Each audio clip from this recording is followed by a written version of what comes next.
ओम नमो भगवते वासुदेवाय। चाहे जो व्यक्ति गुरु नहीं हो सकता, जब एक बड़ा भारी शहतीर पानी पर तैरता है तो उस पर पशु भी बैठकर आगे निकल जाता है, किंतु एक सरियल लकड़ी के टुकड़े पर यदि कौवा भी बैठ जाए तो वह उसका लेकर डूब जाता है। इसलिए प्रत्येक युग में मानव जाति को शिक्षा देने के लिए भगवान गुरु रूप में अवतीर्ण होते हैं। एकमात्र सच्चिदानंद ही गुरु है। यह कोई ठीक आंतरिक तथा प्राणों को व्याकुलता के साथ भगवान को पुकार सके तो उसके लिए गुरु की आवश्यकता नहीं होती, किंतु साधारण हृदय की इतनी तीव्र व्याकुलता नहीं दिखाई देती, इसलिए गुरु की आवश्यकता है। गुरु एक ही होता है, किंतु उपगुरु अनेक होते हैं। जिस किसी से कुछ सीखा जाए उसे उपगुरु कहा जाता है। अवधूत भागवत में उच्च कोटि के महात्मा ने इस प्रकार के 24 उपगुरु किए थे। यदि तुम्हारे अंतःकरण में भगवान के प्रति ठीक अनुराग उत्पन्न हो, उन्हें जानने की स्पृहा उत्पन्न हो, तो सतगुरु से मिला देंगे। तुम्हें सतगुरु के लिए चिंता करने की आवश्यकता नहीं है। वैद्य 3 प्रकार के होते हैं, उत्तम, मध्यम और अधम। जो वैद्य रोगी को नाड़ी देखकर और दवा का नुस्खा लिखकर दवा खा लेना कहते हैं और चल देते हैं, वे सबसे अधम श्रेणी के वैद्य हैं। इसी प्रकार ऐसे अधम श्रेणी के आचार्य भी होते हैं जो केवल उपदेश देते हैं, किंतु शिष्य उनका पालन करता है या नहीं करता है, पर उनका परिणाम अच्छा हुआ या बुरा यह नहीं देखते। दूसरे श्रेणी के वैद्य वे होते हैं जो दवा देकर रोगी से उसे खाने के लिए कहते हैं। यदि रोगी दवा नहीं लेना चाहता है तो वे उन्हें समझाते बुझाते हैं। ये माध्यम श्रेणी के वैद्य हैं। इसी प्रकार माध्यम श्रेणी के आचार्य भी होते हैं जो शिष्य को उपदेश देते हैं और उन उपदेश के अनुसार चलने के लिए उन्हें नाना प्रकार से समझाते हैं। उत्तम श्रेणी के वैद्य वे होते हैं जो यदि रोगी मीठी बातें से न माने तो उस पर बल का प्रयोग भी करते हैं। आवश्यकता होने पर वे रोगी को छाती पर घुटना रखकर जबरदस्ती उसे दवा पिला देते हैं। इसी प्रकार उत्तम श्रेणी के आचार्य या गुरु वे हैं जो अपने शिष्य के मन को भगवान की ओर लाने के लिए बल प्रयोग भी करते हैं, किंतु यदि दवा रोगी के मुख से बाहर निकल जाए, उसके पेट तक न पहुँचे तो वैद्य क्या करेंगे। ऐसी अवस्था में उत्तम वैद्य भी कुछ नहीं कर सकते। किसी नए देश में जाना हो तो ऐसे किसी एक व्यक्ति के निर्देशानुसार ही चलना चाहिए जो वहाँ का रास्ता जानता है। बहुत सारे लोगों से पूछते रहने पर गोलमाल हो जाता है। इसी प्रकार भगवान के निकट जाना हो तो उस गुरु का आदेश मानकर चलना चाहिए जो उस पथ को भाली भांति जानकारक हो। गुरु के वचनों पर विश्वास होना चाहिए।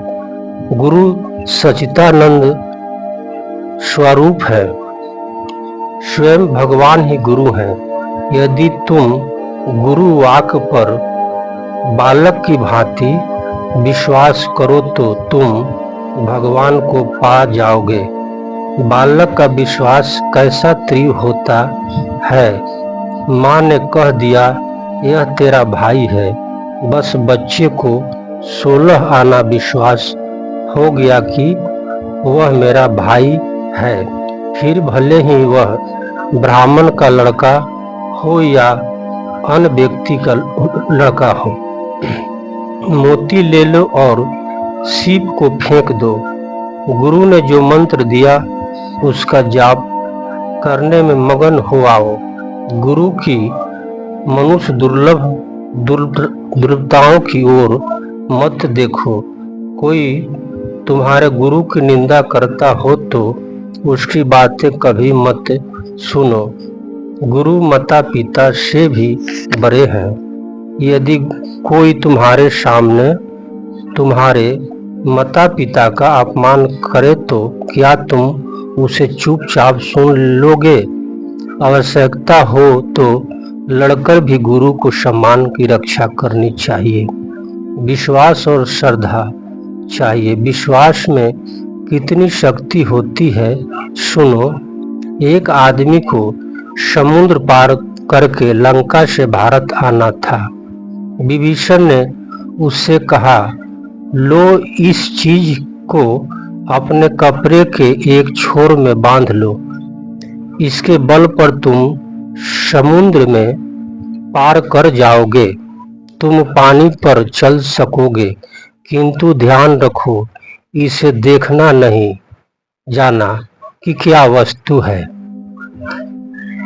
नहीं तो डूब जाओगा।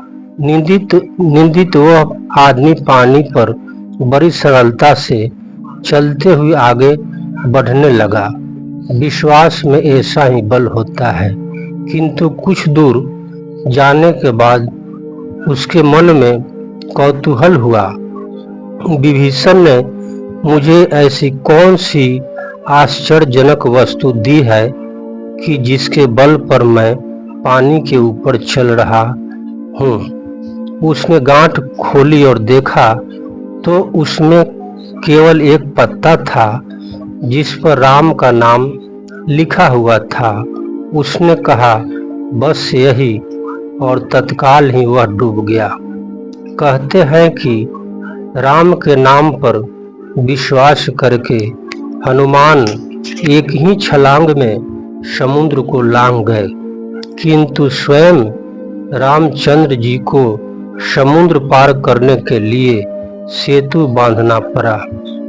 सभी गुरु बनना चाहते हैं, किंतु शीश भला कौन बनना चाहता। भगवान मनुष्य के सामने प्रकट होते हैं और बात करते हैं, तभी मनुष्य को उनका आदेश प्राप्त होता है। ऐसे आदेश प्राप्त गुरु के वाक्य में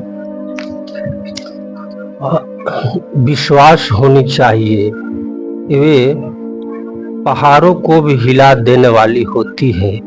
कोड़े भाषण से क्या होता, लोग 2-4 दिन उसे सुनते हैं और फिर भूल जाते हैं।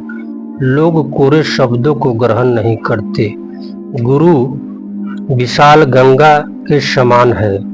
गंगा में लोग सारा कूड़ा करकट और गंदगी डाल देते हैं, किंतु उससे उसका पवित्रता घट नहीं जाती। इसी प्रकार गुरु पर भी तुच्छ निंदा अपमान आदि का परिणाम नहीं होते। वे इनसे बहुत ऊपर होते हैं। जो आचार्य होते हैं उन्हें बहुत सी बातें जाननी होती है। दूसरों को मारने के लिए ढाल तलवार की जरूरत होती है, किंतु स्वयं को मारने के लिए एक सुई ही काफी है। साधारण जीव दूसरों को शिक्षा देने से घबराते हैं।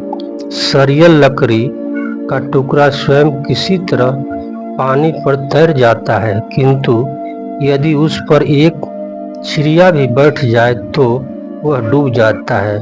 नारद आदि ऋषि बड़े भारी सहतीर के समान हैं, जो न केवल स्वयं ही जल पर तैरते, वरना मनुष्य, गाय और हाथी तक को भी पार ले जाते हैं। तपस्वी महेश कुमार इस कथा को सुनने वाले माता पिता, भाई बहन को श्रद्धा और स्नेह के साथ प्रणाम करता है।